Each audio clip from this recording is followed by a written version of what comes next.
are keeping our focus on Canada and the remarks, the latest ones that have come from the Prime Minister, Justin Trudeau.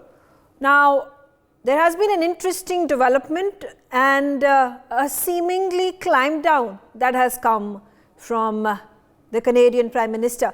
This after India has once again told Canada to remove 41 of its diplomats from the country because India wants parity of strength of diplomats in each other's countries. Now, what Justin Trudeau has gone about saying is that Canada wants to help the Canadian citizens that live in India. Well, this is a remark that has been made by him not because of the largesse or the benevolence that he wants to show to India, but it's simple economics, it's simple math. If the Trudeau government is not able to process this skill visas, work visas, student visas, there is a lot that the Trudeau government has to lose. There are the resources that come in wake of the millions and millions of dollars that are spent by the largest percentage of the foreign nationals, which is Indian nationals that travel all the way to Canada to study in their universities. Canada has a shortfall of skilled laborers, skilled workers, who then ask several other countries, including the Chinese and Indians, to travel to Canada to give them permanent residency in a record time of 2 years in the hope to give them incentives to live in their country and not leave.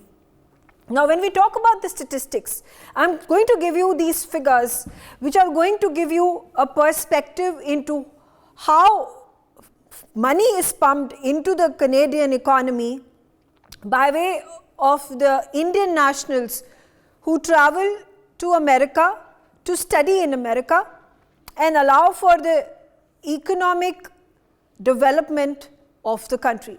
Now, if you take a look at the number of citizens in Canada versus, in fact, these are the number of foreigners, the foreign nationals who live in Canada, which is at 8.3 million, and the number of Indian nationals, if we could take a look back at the previous slide, please.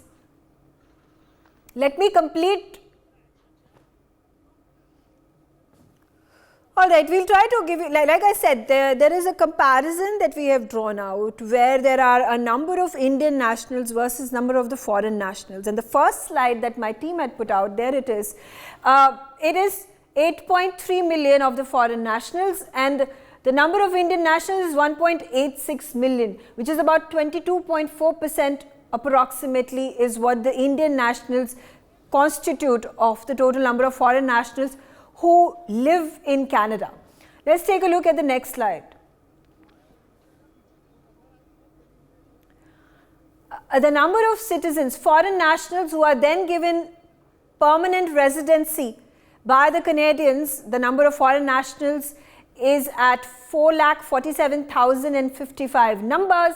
Number of Indian nationals account for a large percentage of it, considerably large percentage of it, at 1,18,095. That is 26.4% of the Indian nationals are then given permanent residency by the Canadian government on an annual basis, on an average is what we have gotten to find these figures of.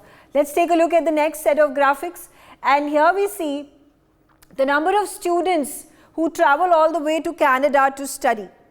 Now, the number of foreign nationals who come to Canada to study is at about a little over 8 lakh, and the Indian nationals who constitute the number of students who travel to Canada to study is 2,26,450. That's Indian students constitute 28.03% of the foreign nationals who come to Canada to study.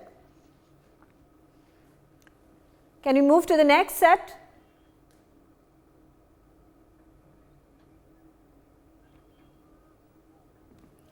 All right, now in terms of the economy that is run by the students' resources that are poured into the Canadian government's coffers, and particularly when it comes to the foreign nationals, the students who enroll themselves in Canadian universities. So here's a look, the foreign nationals, which are foreign students, they infuse 22.3 US dollars, 22.3 billion US dollars into the Canadian economy, of which $4.9 billion are infused by the Indian students. The percentage of this infusion of US dollars into the economy of Canada is 21.9% by the Indian nationals, by Indian students. Let's take a look at the next set.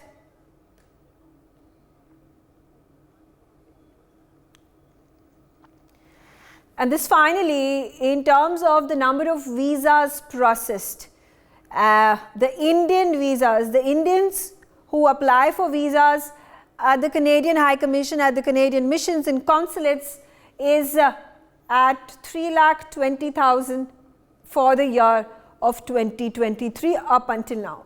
So now that we have the figures, we will be able to very closely analyze how these numbers can be reduced.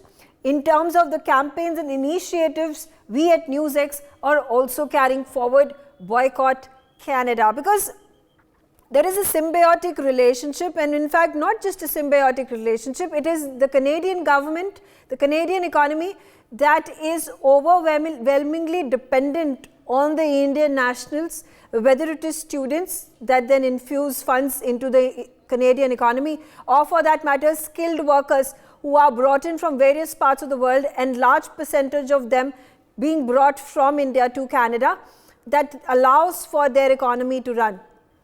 So Ambassador Suresh Goyal, in wake of the statement that has been made by the Canadian Prime Minister that he now wants to speak with Canada, speak with India, hold talks with the Indian government in private, and he's also particularly mentioned that the Canadian government wants to put in its missions, wants to put in its diplomatic staff to ensure that the visa processes, the student visa processes, the workers, the skilled workers, the visa processes should not be halted. So that's the message that comes out from the Canadian Prime Minister. How should India respond to this? Megha, thank you very much, because you have raised some very, very important questions, and we have tried to respond to those questions or to give explanations for those issues in terms of the economic inflows from India to Canada, the dependence of Canada on those economic inputs from India, the student fees, studying over there, etc., the workers who engage in professional and non-professional tasks and all those things.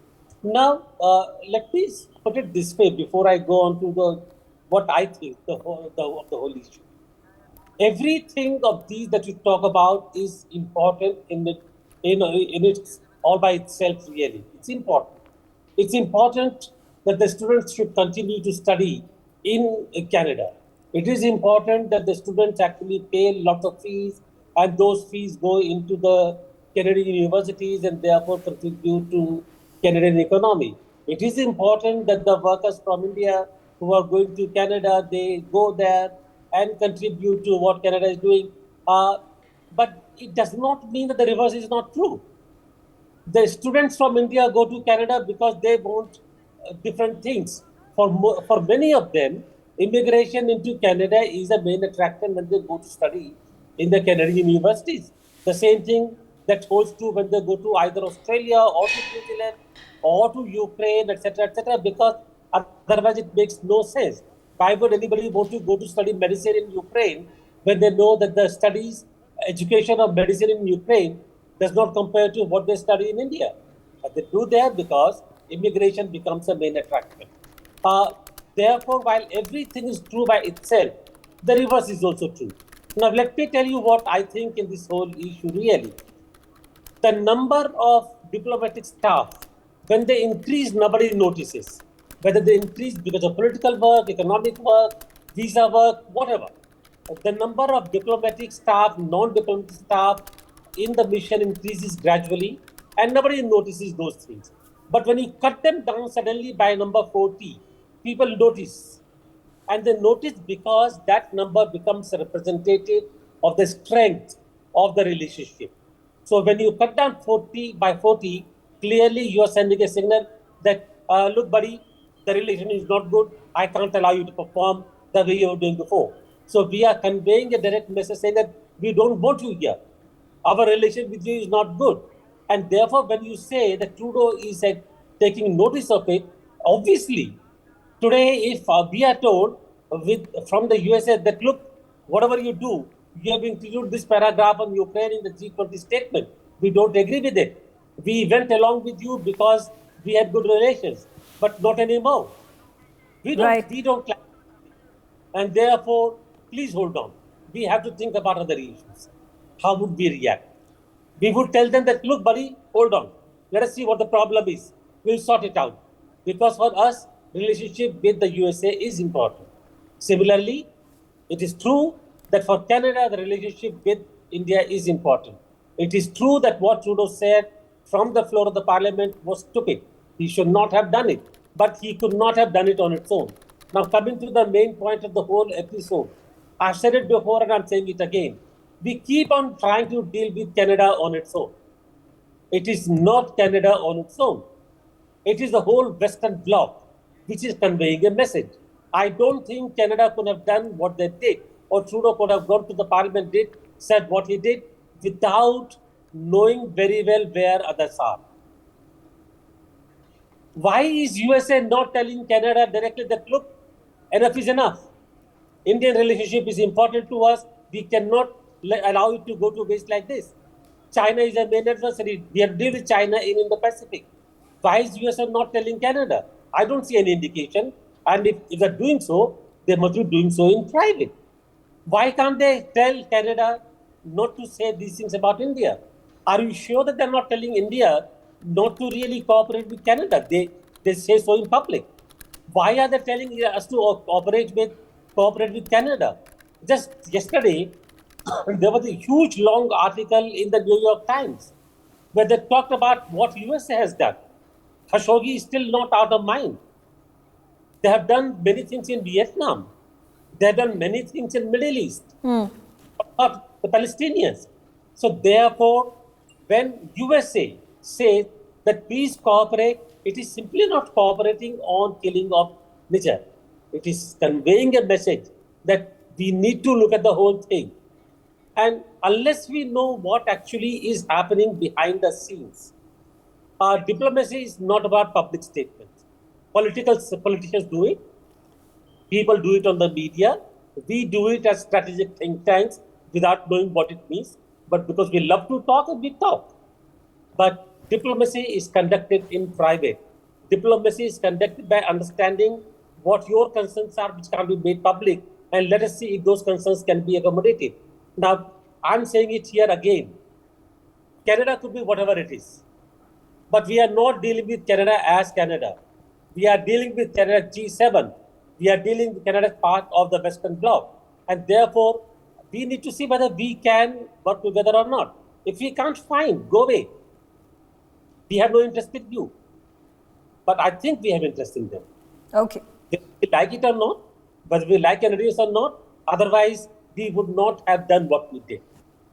So therefore, my last pitch here, let us do this in private. I agree with this thing. Let us see where the problem is. Try and sort the problem out. If the problem is something that we can't deal with and we have to go this way, fine. But then we should do it with full consciousness that every country is going to get hurt in the process, not just one. Okay. Many countries will get hurt in the process. Okay, all right. Colonel Sodhi, it was not India who came out in public and called out Canada or Justin Trudeau. It was the Canadian Prime Minister who went back from India after attending the G20 summit and called India basically an assassin nation. Now, when Trudeau is now, climbing down and imploring India to have private talks, shouldn't there be preconditions that India must put? Jai Hind, Megha. It's my honor to be on a news channel and a privilege to be with the esteemed co-panelist. Till 1980, Canada was regarded as one of the most peaceful and strife-free nations in the world. But everything changed in 1980 when Pierre Trudeau became the Prime Minister of Canada again after a gap of 1 year, and he started giving asylum to the Khalistanis who were on run from India. As a result, slowly but surely, Canada started becoming a nation which started seeing anti-other country activities. Now, what Justin Trudeau has done, I totally agree with Ambassador Goyal. He could not have put a false allegation on India without the approval of the United States of America. In fact, Justin Trudeau wanted to put these false allegations on India before the G20 summit, but USA pressurized him not to do so, so as not to jeopardize the G20 summit, else Russia and China would have had the last laugh.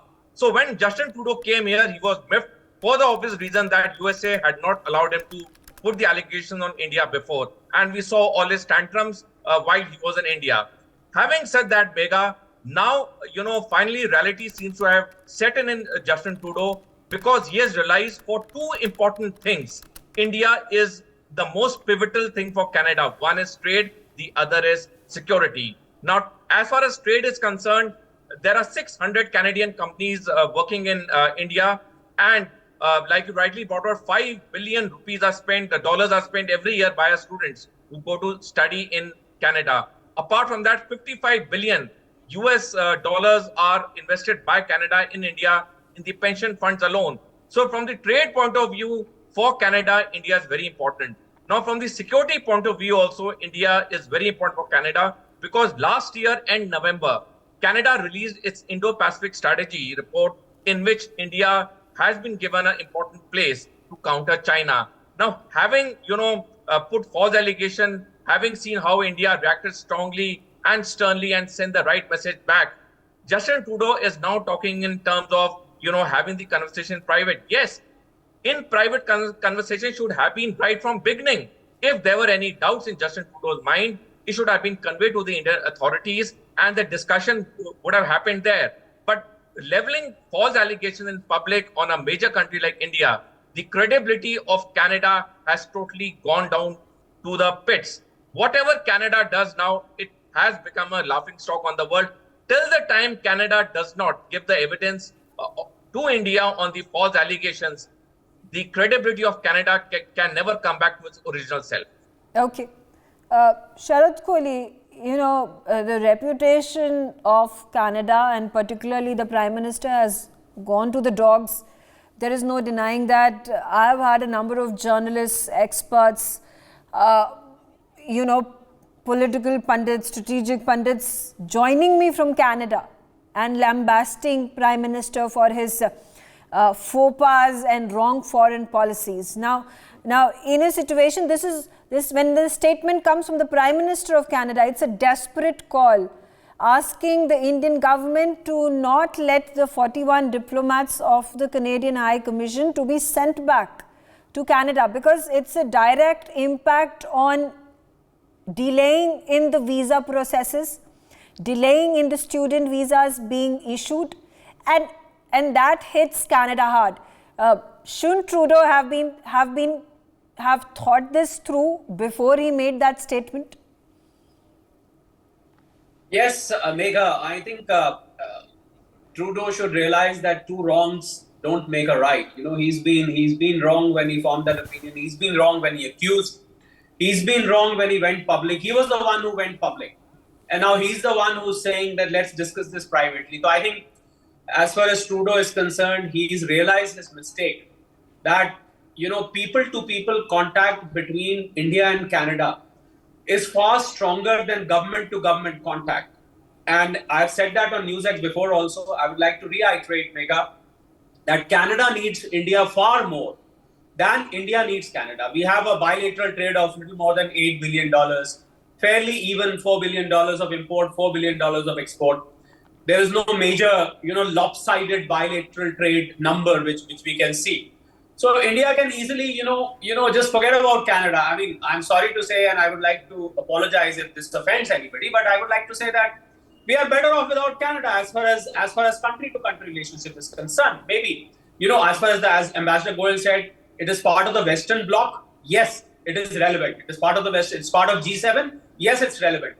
But as far as Canada on its own, as a standalone country, it really doesn't matter to India. But same is not true for Canada, because Canada is dependent on India for so many things. I'm not talking of bilateral trade here at all, because the moment India asked to evict those 41 diplomats, Canada knew that this is going to severely impact the whole visa, the PR, it's called the permanent residency applications, the entrepreneurial investor visa, the provincial entrepreneurship investment visas, the skilled visa category, all the visa categories which Canada had, and every fourth migrant in Canada is from India. And I must put on record here, Megha, that some of the most prosperous businesses in Canada, some of the highest taxpayers in Canada, some of the biggest real estate owners in Canada, or if I sum it up and say, some of the most successful people in Canada have Indian origin. And what Canada forgets is that not all the migrants have a Khalistani mindset. There are people from Gujarat, there are people from Punjab, of course, there are people from Delhi, there are people from Mumbai, there are people from South India, there are people from Kerala. So not all immigrants belong to a particular mindset. I think Canada has gradually started absorbing that fact. So that is why it doesn't want to wash the dirty linen in public. And it has made this private talk offer. But to some extent, I would say, Megha, he's a bit too late. There is a saying in Hindi which doesn't apply here, that der aaye durust aaye. I think he's not durust at this point of time, because whatever has happened, whatever has transpired until now, Megha, has really brought a bad name to Canada and India. I mean, I'm loving the Indian, whole approach to the diplomatic relations. This is completely radically different from earlier. It is so much forthright. It is so much bold that you decide to evict. We want to have level playing field as far as the number of diplomats are concerned. You want to have so many, we will just evict them from here. Yeah. We don't care if Indians don't get to go there. But, Megha, a people-to-people relationship in this case is more important than government-to-government relationship. Megha, right. If you go down to Canadians living in India and Indians living in Canada. Megha. Absolutely. I also have Dr. Mona Lisa Tyagi. She's an educationist. And Mona Lisa, quickly a response from you. Now, in terms of this rift that has emerged and has gone on for weeks together between Canada and India, diplomatic ties, what has been the response of the Indian nationals, Indian students and their parents who were looking at Canada as a feasible country to send their students to study in?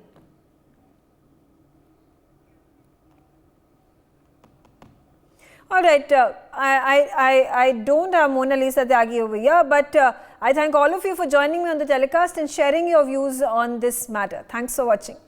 For more such videos, subscribe to the NewsX YouTube channel, hit the bell icon.